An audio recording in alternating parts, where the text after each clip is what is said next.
जय हिंद। आप सभी को हमारे इस यूट्यूब चैनल में बहुत बहुत स्वागत है। आज हम इस वीडियो में बात करने वाला हूँ सदिश के प्रकार, टाइप ऑफ वेक्टर। इससे पहले मैं सदिश किसे कहते हैं बहुत ही अच्छा तरीका से पढ़ाया हूँ, और सदिश का निरूपण करने के बाद अब हमें सदिश के प्रकार के बारे में पढ़ना चाहिए। इसीलिए हम सदिश का प्रकार पढ़ना चालू करता हूँ। सबसे पहला प्रकार है तुल्य सदिश।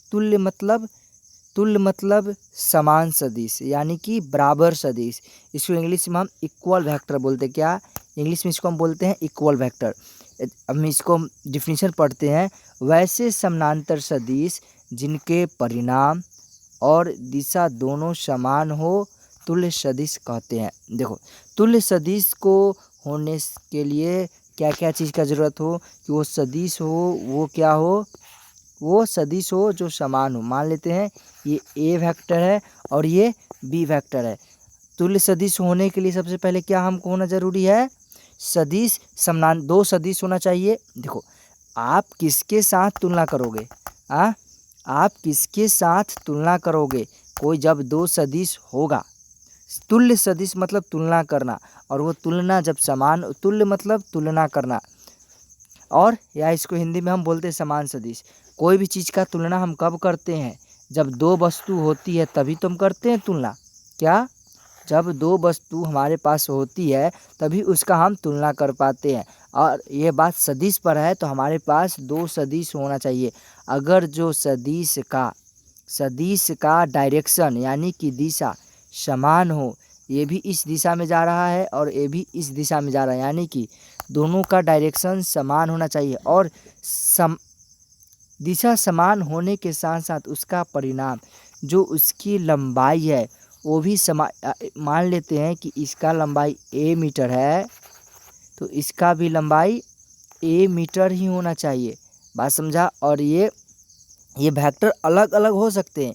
ये सदिश मान लेते हैं, ये a सदिश हो सकता है और ये b सदिश हो सकता है, ठीक है। लेकिन इसका परिणाम और दिशा दोनों एक ही है, तो इसको हम a वेक्टर बराबर b वेक्टर लिख सकते हैं, ठीक है। यही बात को मैंने यहाँ पर आपको पढ़ाया है। क्या पढ़ाया आपको? देखो कि वैसे समानांतर सदिश, समानांतर मतलब देखो, समानांतर का भी बात, कितना बच्चा को समानांतर का भी मतलब नहीं आता होगा। देख लो, समानांतर वैसी लाइन जो एक दूसरे को कभी, ये दोनों के बीच की दूरी ना हर वक्त समान रहेगा, ये थोड़ा सा भी नहीं घटेगा। अगर जो मान लिया जाए, अगर जो देखो दोस्त, अगर जो इसकी मतलब कि इसकी थोड़ा थोड़ा डिस्टेंस कमते जाएगा, ठीक, थोड़ा थोड़ा डिस्टेंस कमते जाएगा, ऐसा होगा। और ये भी यहाँ इस पॉइंट चालू हुआ, और ये भी यहाँ से चालू हुआ, दोनों मतलब कि लगभग समान चला यहाँ से। चलो देखो, इसका थोड़ा थोड़ा हम डिस्टेंस कम करते जा रहे हैं, कम करते जा रहे हैं, तो कहीं ना कहीं यह जाकर मिल जा रहा है। यानी कि ये दोनों की, देखो पहले यहाँ पर डिस्टेंस इतना था, यहाँ पर इतना हो गया, धीरे धीरे क्या होते जा रहा है कि डिस्टेंस इनके बीच कम होते जा रहा है। बात समझ में आ रहा है? धीरे धीरे इनका बीच का डिस्टेंस कम होते जा रहा है।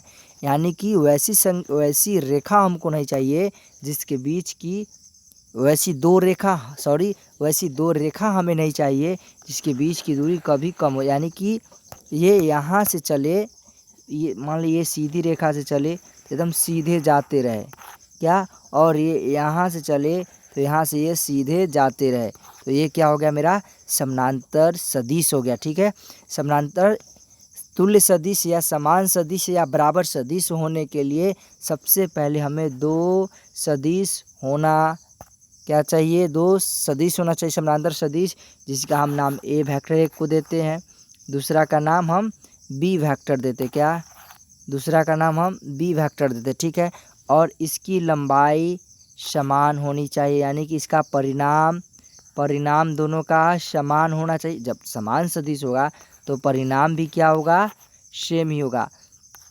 परिणाम जितना इसका होगा उसका ही परिणाम इसका होगा, और दिशा भी दोनों को बराबर ही होना चाहिए। यानी जिस दिशा में ये जा रहा है उसी दिशा में वेक्टर बी को भी जाना पड़ेगा। बात समझ में आ गया? तुल्य सदिश किसे कहते हैं? अब तो डिफिनीशन आपको आता ही होगा, आता में आ गया। वैसे समांतर सदिश जिनके परिणाम और दिशा दोनों समान हो, तुल्य सदिश कहते हैं। ठीक, ये बात समझ में आ गया आपको?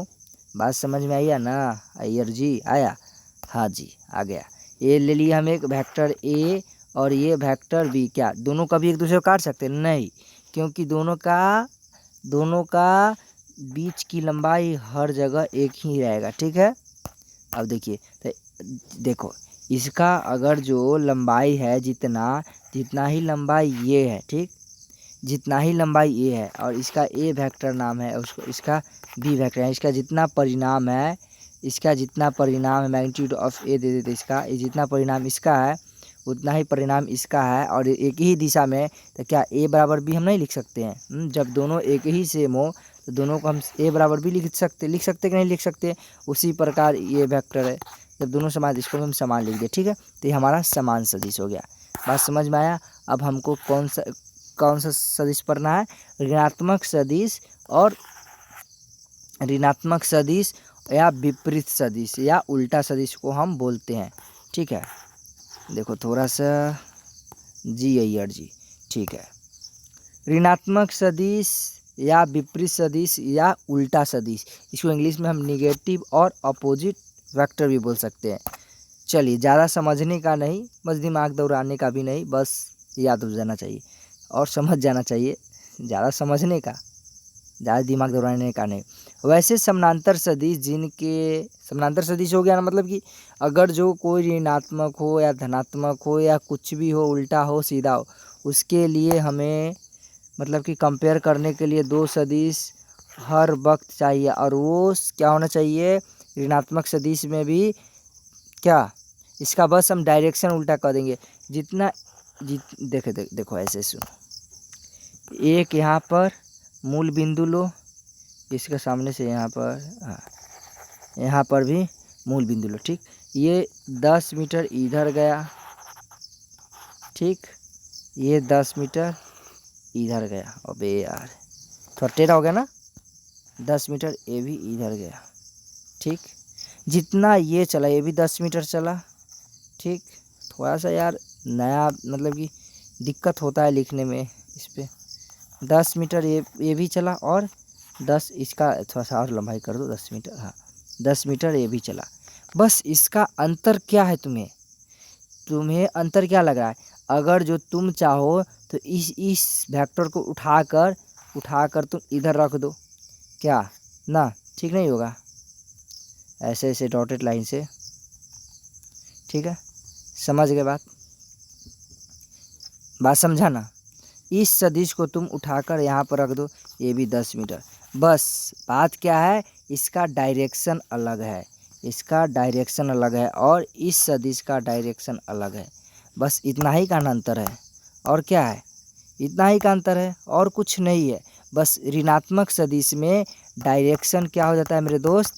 ऋणात्मक सदिश में बस डायरेक्शन उल्टा हो जाता है। वही बात देखो, बोला वैसे समानांतर सदिश जिनके परिणाम तो समान होता है, क्या, जिनके परिणाम यानी इनके बीच की दूरी, यानी कि ये परिणाम देखो जितना ये है उतना ही ये है। मतलब थोड़ा सा मतलब हमें लिखने में हो गया है बस, लेकिन इनके परिणाम यानी कि जो वेक्टर की इसका लंबाई है, इसका लंबाई उतना ही इसका लंबाई है। ठीक है, उतना ही लंबाई इसका, यानी कि दोनों का तो परिणाम समान है, लेकिन बस एक इधर जा रहा है तो एक इधर जा रहा है, एक इधर जा रहा है तो एक इधर जा रहा है। बस वही है, डायरेक्शन उल्टा है। तो हम अगर जो इसका परिणाम समान है, ठीक, हम अगला इससे पिछला एग्जाम्पल में क्या लिखा था बाबू? इससे पिछला एग्जाम्पल में कि अगर जो इसका भी दिशा समान हो और इसका भी दिशा समान हो और दोनों की परिणाम भी समान हो, इसका भी परिणाम समान हो ठीक बराबर और इसका भी परिणाम बराबर हो, तो हम इसका नाम ए वेक्टर दिए थे और इसका नाम बी वेक्टर। तो ए बराबर हम बी लिखे थे ना, ए बराबर बी लिखे थे। तो क्या मुझे एक बात बताइए आप, अगर जो इस वेक्टर, ये एक वेक्टर है और ये एक वेक्टर है, ठीक, इसका नाम ए वेक्टर और इसको हम दे दिए बी वेक्टर, ठीक है, तो क्या इसका ए बराबर इसका परिणाम का दोनों का परिणाम सेम है, लेकिन क्या है मेरे दोस्त? ए बे यार क्या हो गया? इसका ए वेक्टर ये है और ये बी वेक्टर है, इसका परिणाम तो समान है लेकिन डायरेक्शन अलग है। अब वेक्टर का हम चिन्ह लगाएंगे तो ए का उल्टा है तो इसलिए यहाँ पर हम माइनस लगा देंगे, कोई दिक्कत नहीं है। कोई दिक्कत है क्या? नहीं दिक्कत है। चलिए ये समझ में आ गया। ऋणात्मक सदिश में आ गया तो अब हमको शून्य सदिश पढ़ना है। जी हाँ, शून्य सदिश। अबे भैया जी इतना ज़्यादा प्रॉब्लम तो कोई ना करे। हाँ, अब हमें शून्य सदिश के बारे में पढ़ना है। जीरो वेक्टर, वैसे सदिश जिनके परिणाम शून्य हो उसे हम शून्य सदिश कहते हैं, इसे जीरो वेक्टर से व्यक्त करते हैं। अब देखो भाई जीरो वेक्टर कैसे होगा जीरो वेक्टर भाई? देखो हम तुम्हें बता रहे हैं। देखो ये सदिश ले लो, ये एक सदिश है, ये एक सदिश है। और एक बात हम जानते हैं, अगर जो नहीं जानते तो आप जान लीजिए कि जब दो वेक्टर सदिश हो, यानी कि ए वेक्टर प्लस बी वेक्टर, अगर जो इसको हम जोड़ने के बाद हमें कोई सी वेक्टर आता है तो वो भी एक सदिश राशि हो। क्या? जब अगर जो ए वेक्टर हो, अगर जो माइनस हम इसमें से बी वेक्टर को घटाएंगे तो इसका अंतर भी एक, मान लेते हैं कि सी वेक्टर आएगा या डी वेक्टर कुछ भी आएगा तो इसका अंतर भी एक क्या होगा? वेक्टर ही आएगा। तो देखो जब हम मेरे पास दो वेक्टर है, एक वेक्टर ये और एक वेक्टर ये, ठीक। देखो हम ये दोनों को लेकर चल रहे हैं, ठीक है, इस दोनों वेक्टर को लेकर चलते। एक है मेरा ए वेक्टर और दूसरा है मेरा माइनस बी वेक्टर, है कि नहीं? ए बराबर माइनस बी वेक्टर।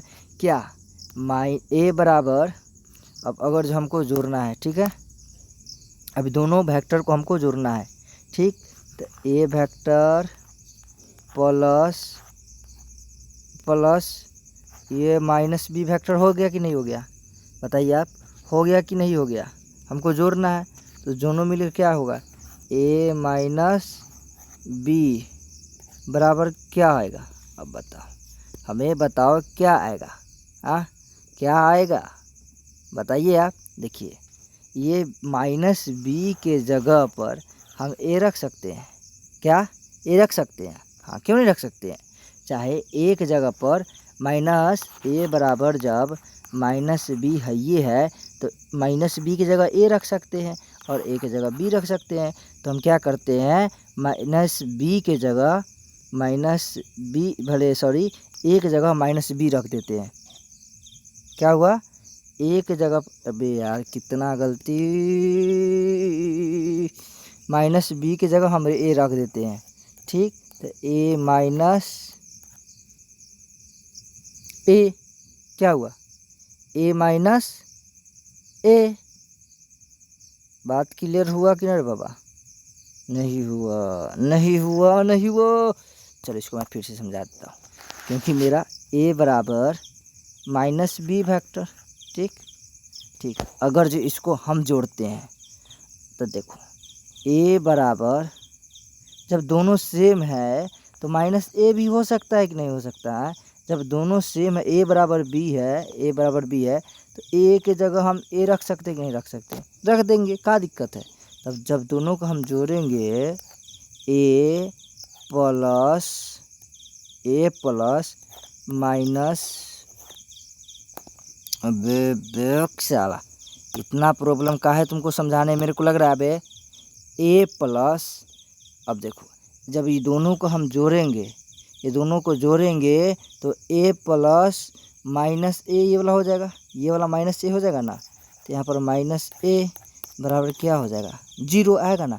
यानी कि जब हम दो सदिश को जोड़ेंगे या घटाएंगे तो जीरो हो भी सकता है और नहीं भी सकता है। अगर जो हम दो विपरीत सदिश को आपस में जोड़ दिए तो क्या हो जाएगा?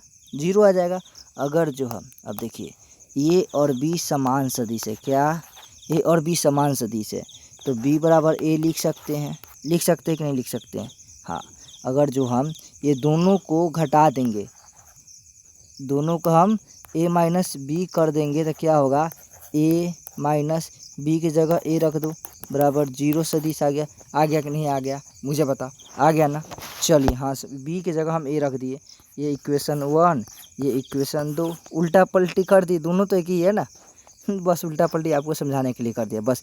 यहाँ से 0 सदिश, जब अब देखिए 0 सदिश हमें रियल लाइफ में कहाँ मिलता है, ये बात देखिए, जब हम एक समान चाल से, जब हम एक समान चाल से क्या चलाते हैं बाबा, एक समान चाल से हम गाड़ी चलाते हैं तो इसका एक्सीलरेशन क्या होता है, 0 होता है। क्या हमें मतलब कि त्वरण इसका 0 होता है। तो त्वरण क्या है, क्या है, एक सदिश राशि है, यानी कि त्वरण का मान 0, क्या बोला, वैसे सदिश राशि जिसके परिणाम शून्य, यानी कि त्वरण का परिणाम है जो रे बाबा शून्य है, यानी कि वैसे सदिश राशि जिनके परिणाम शून्य हो उसे हम कौन सा शून्य सदिश कहते हैं, इसे O0 वेक्टर से लिखते हैं। बात समझ में आ गया कि शून्य सदिश रियल लाइफ में एग्जिस्ट करता है। कितना को लगा होगा कि शून्य सदिश क्या होता है, बस समझ में आ गया। देखो अब दो शून्य सदिश, हम वही बोले, दो शून्य सदिश का योग भी जोड़, भैया थोड़ा सा रुक जाओ थोड़ा सा। दो शून्य सदिश का योग या जोड़ भी एक सदिश ही होता है। दो सदिश का योग या जोड़ भी एक सदिश राशि होता है। वेक्टर ए और वेक्टर बी को जोड़ो या घटाओ, क्या वेक्टर वही जो हम किए थे ना, वही बात यहाँ पर हुआ है, समझा, जोड़ घटाव करो और 0 लाओ। शून्य सदिश के गुण जोड़ भी सकते हो और घटा भी सकते हो, ठीक है, बस और कोई दिक्कत नहीं है, टेंशन नहीं लेने का। शून्य सदिश का गुण, जब अगर जो कोई शून्य सदिश में कोई सदिश में अगर जो तुम शून्य से गुना करोगे तो वो शून्य सदिश मिलेगा। अगर जो शून्य सदिश में कोई सदिश को जोड़ोगे या घटाओगे तो कोई फ़र्क नहीं पड़ेगा, सीधे वही आपको मिल जाएगा, ठीक है, बस। और क्या है, और कुछ नहीं। अब इसके बाद हमें एकांक सदिश पढ़ना है। एकांक सदिश जिसका मैग्नीट्यूड यानी परिणाम 1 होता है, ठीक, और कुछ नहीं। वैसे सदिश जिसका परिणाम 1 इकाई हो एकांक सदिश कहते हैं। हाँ, मेन बात ये है कि एकांक सदिश किसी भी सदिश को दिशा देने का काम करता है। इसका मतलब कि ये मैं बहुत अच्छे तरीक़ा से लिख दिया हूँ, ये पढ़ सकते हैं। इसे भी कैप से, और इसमें ज़्यादा कुछ है नहीं, इसे भी कैप यानी कि मैंने यहाँ पर सदिश भी लिया था, यानी कि जो इसको हम, जैसे कि ये सदिश ए है, ठीक, और इसको एकांक सदिश में बदलना है हमें, तो ए इसका मैग्नीट्यूड यानी कि इसका परिणाम इंटू ए कैप कर दो, हो गया, बस यही तो है हमारा। ये क्या हो गया, एकांक सदिश में कन्वर्ट, यानी कि इसको दिशा दे रहा है, ठीक है। चलिए, अगर सबको वीडियो ज़रा से पसंद आया तो वीडियो को लाइक कीजिए और चैनल को सब्सक्राइब कर दीजिए। Thank you very much. अब भाई बंद हो जाइए।